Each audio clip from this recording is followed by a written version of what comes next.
غزوہ بدر کے نتیجے میں جن لوگوں کو قید کیا گیا تھا ان سے فدیہ لے کر ان میں سے بعض کو آزاد کر دیا گیا۔ فدیے کی آڑ میں بعض لوگوں نے سازش کرنے کی کوشش کی، مگر جانب عالم صلی اللہ علیہ وسلم کے معجزانہ علم کو دیکھ کر خود ہی اسیر دام الفت ہو گئے، مطلب رسول اللہ صلی اللہ علیہ وسلم کی محبت کا شکار ہو گئے۔ عمیر مسلمانوں کا شدید مخالف تھا اور ہمیشہ اہل ایمان کو تنگ کرنے میں پیش رہا کرتا تھا۔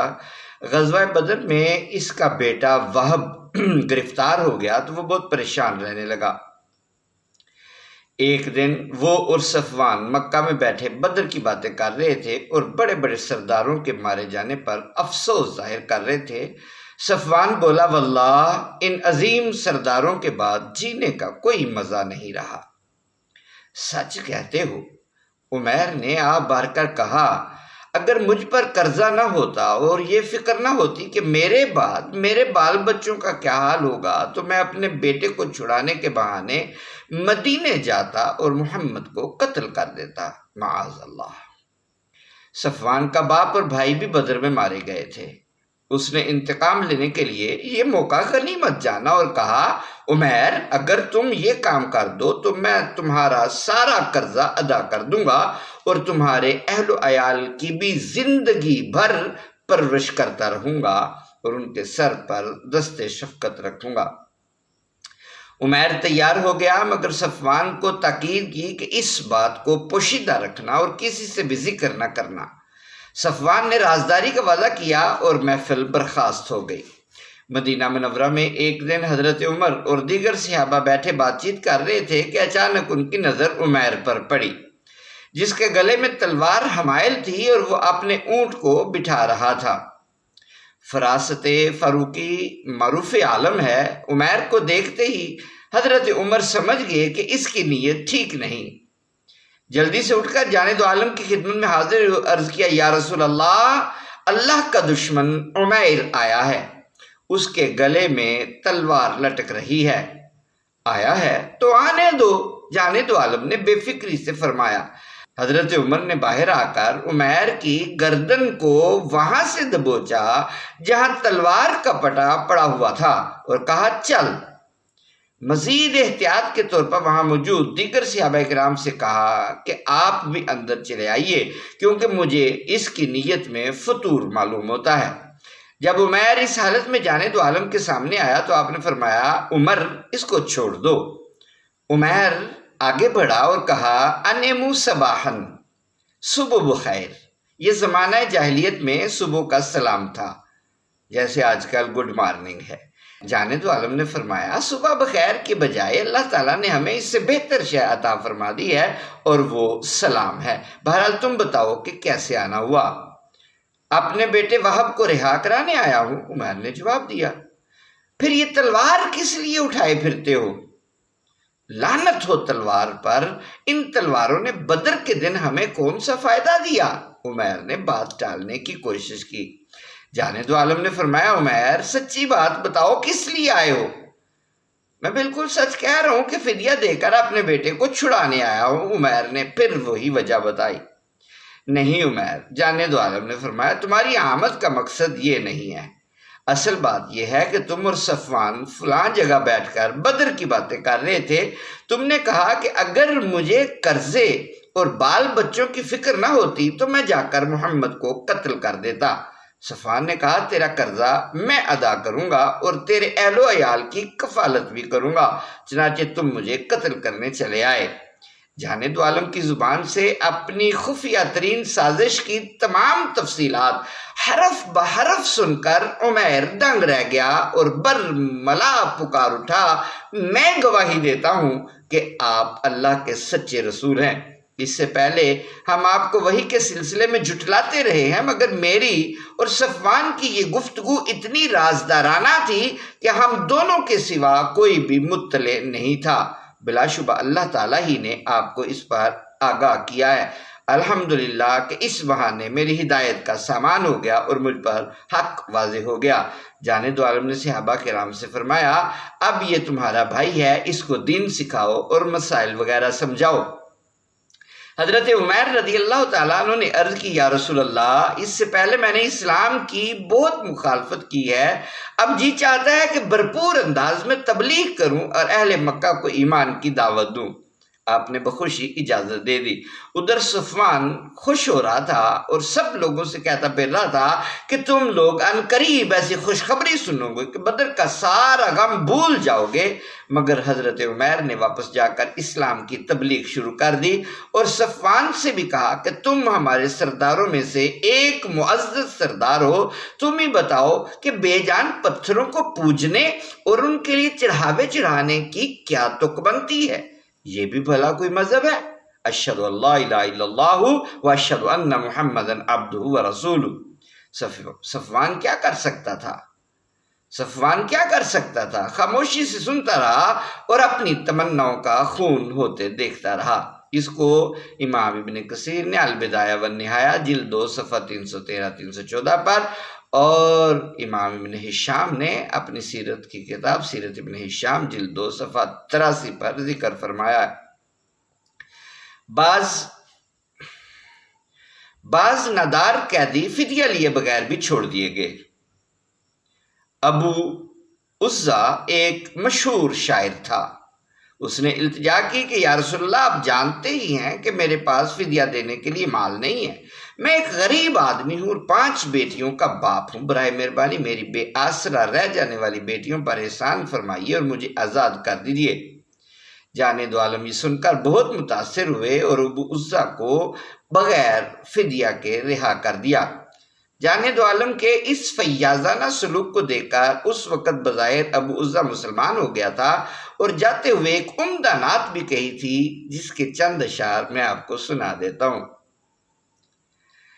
من مبلغ عنی الرسول محمدا بأنک حق والملیک حمید وانت امرؤ تدعو الى الحق والہدی علیک من اللہ العظیم شہید فإنک من حاربتہ لمحارب شقی ومن سالمتہ لسعید۔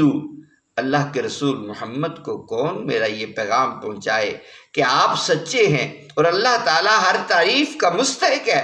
آپ ایک ایسے انسان ہیں کہ حق و ہدایت کی دعوت دیتے ہیں اور عظمتوں والا خدا آپ کی صداقت پر گواہ ہے۔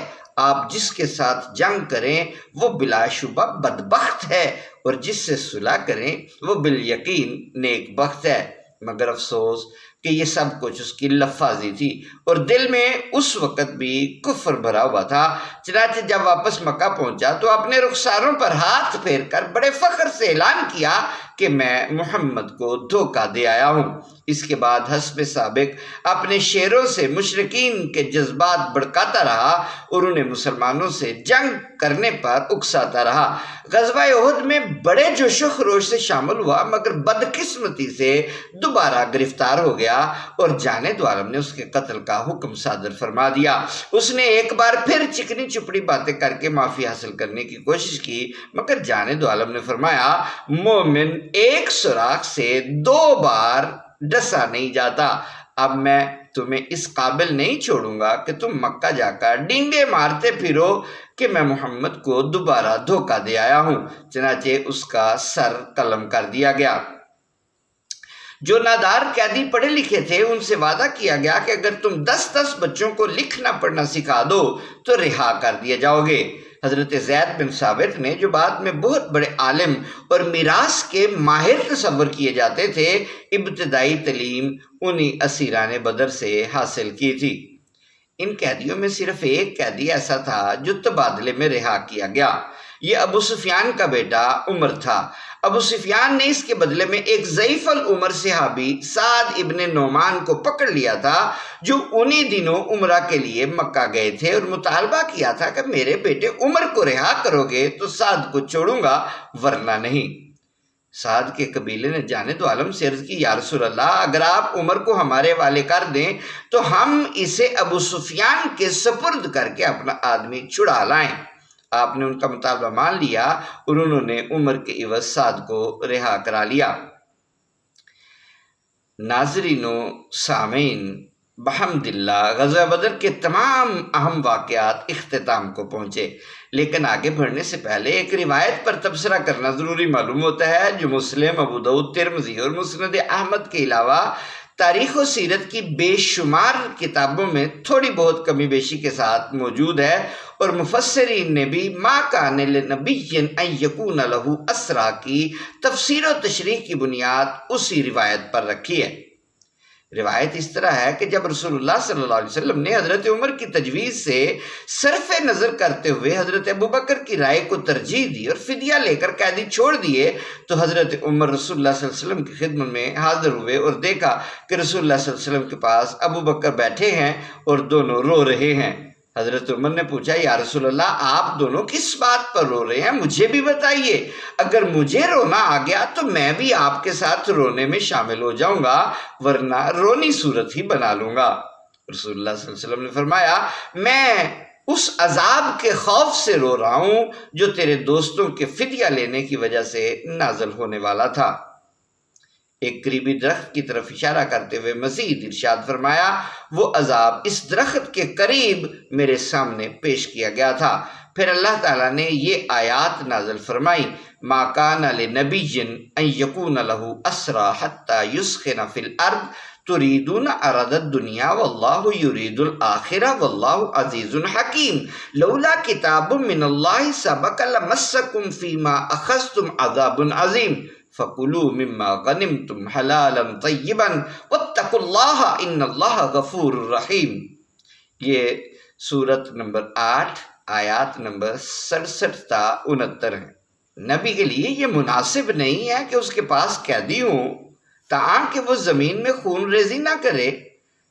تم دنیا کو چاہتے ہو اور اللہ آخرت کو پسند کرتا ہے، اللہ عزت والا اور حکمت والا ہے۔ اگر اللہ نے پہلے سے یہ لکھ نہ رکھا ہوتا تو تم نے جو کچھ لیا ہے، یعنی پیسے لے کر ان کو آزاد کیا ہے، اس پر تم کو بڑا عذاب پہنچ چکا ہوتا۔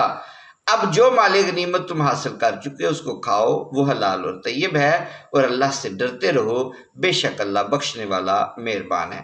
مسلم کی روایت اسی قدر ہے، لیکن بعض روایات میں یہ اضافہ بھی ہے کہ اگر عذاب نازل ہو جاتا تو عمر کے سوا کوئی نہ بچتا۔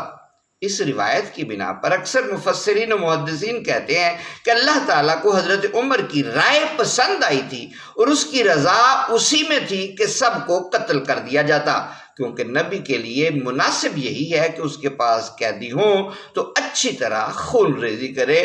جن لوگوں نے فدیے کی تجویز پیش کی تھی اور اس پر عمل کیا تھا، انہوں نے آخرت پر دنیا کو ترجیح دی تھی، جبکہ اللہ تعالیٰ آخرت کو پسند کرتا ہے۔ اور اگر اللہ تعالیٰ کے ہاں پہلے سے یہ بات طے نہ ہوتی کہ اصحاب بدر ہر طرح کے عذاب سے مامون و محفوظ رہیں گے، یا یہ کہ جب تک کسی کام کی صریح ممانعت نہ ہو اس وقت تک عذاب نہیں دیا جاتا، تو تم پر اس جرم کی پاداش میں بڑا عذاب نازل ہو چکا ہوتا۔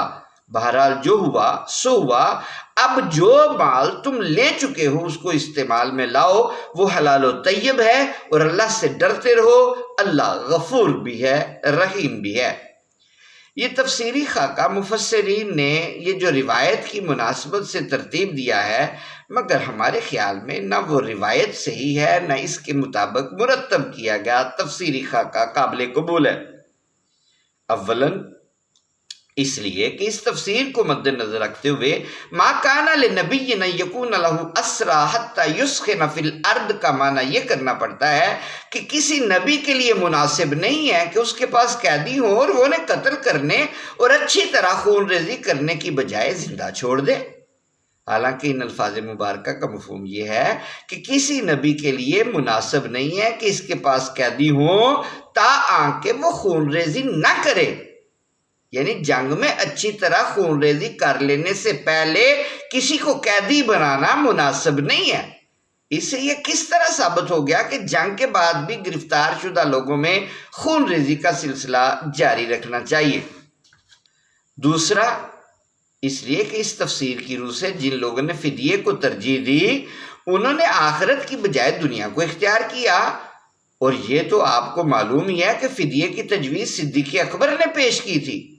کیا صدیق اکبر جیسے سراپا اخلاص و اظہار انسان کے بارے میں یہ تصور بھی کیا جا سکتا ہے کہ اس نے آخرت پر دنیاوی مفادات کو ترجیح دی ہوگی؟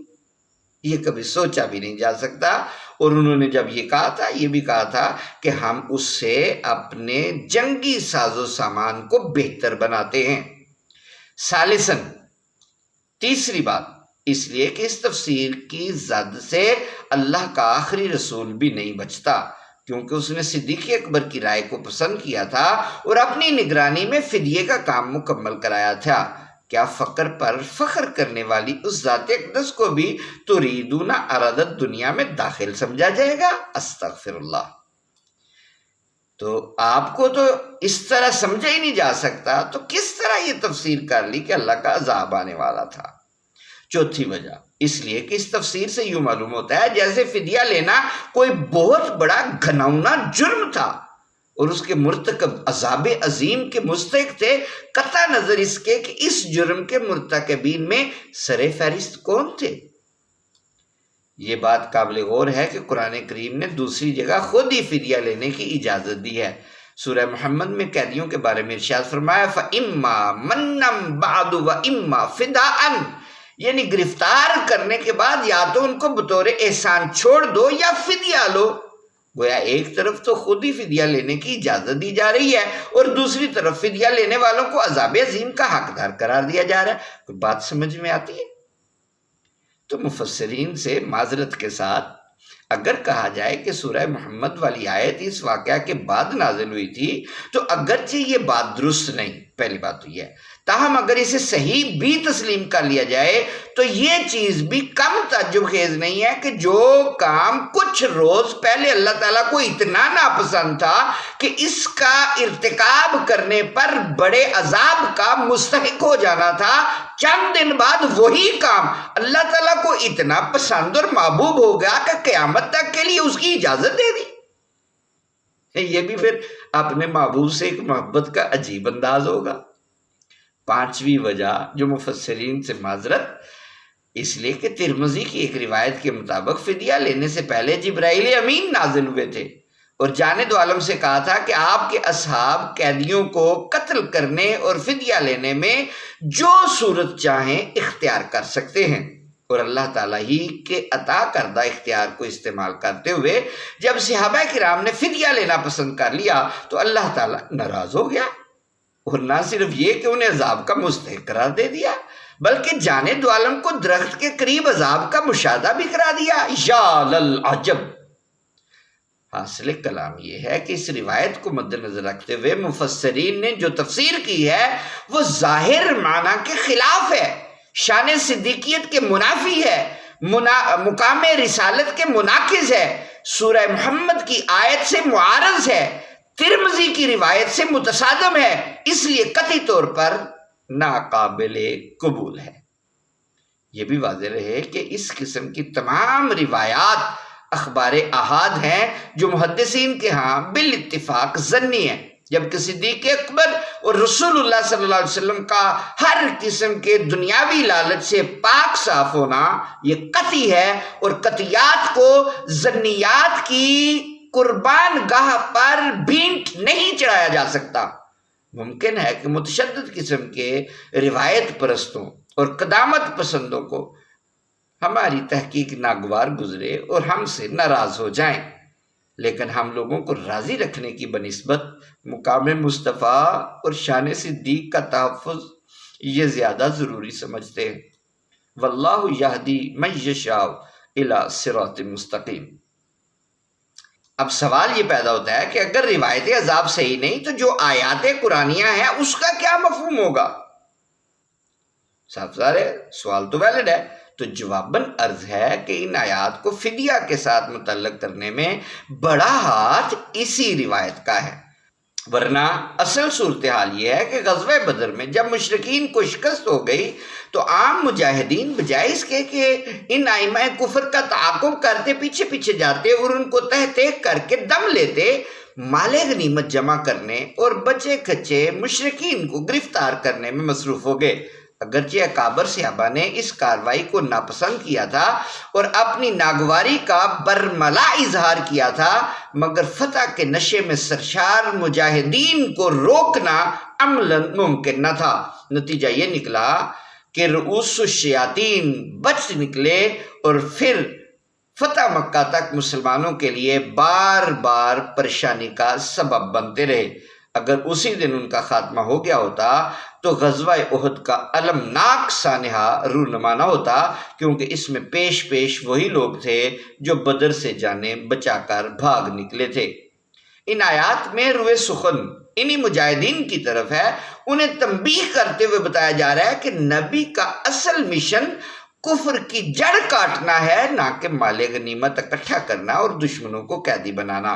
اس لیے جب تک کفر کی طاقت مکمل طور پر کچل نہیں دی جاتی، اس وقت تک تمہیں غنیمت سمیٹنے اور قیدی بنانے میں مشغول نہیں ہونا چاہیے تھا۔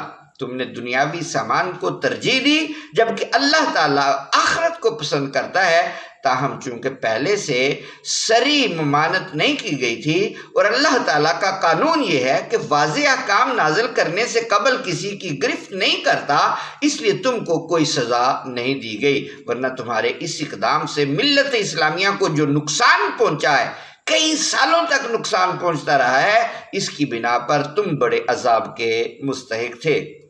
کیسا واضح اور صاف و شفاف مفہوم ہے جس کو روایت عذاب کے سریش سے واقعہ فدیہ کے ساتھ جوڑ دیا گیا، اور کسی نے یہ سوچنے کی زحمت گوارا نہ کی کہ کیسی کیسی مقدس ہستیاں اس کی لپیٹ میں آ گئی ہیں۔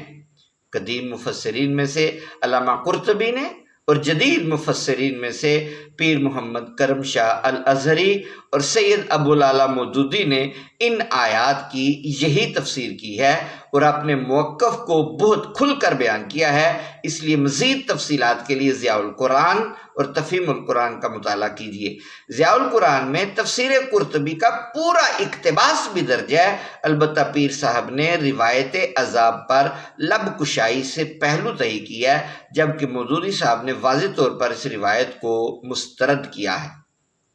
تفہیم القرآن جلد 2 صفحہ 159 160، ضیاء القرآن جلد 2 صفحہ 158۔ واللہ عالم بالصواب۔ ربنا لا تؤاخذنا ان نسینا او اخطانا، ربنا ولا تحمل علينا اسرا كما حملته على الذين من قبلنا ولا تحملنا ما لا طاقة لنا به واعف عنا واغفر لنا وارحمنا انت مولانا فانصرنا على القوم الكافرين۔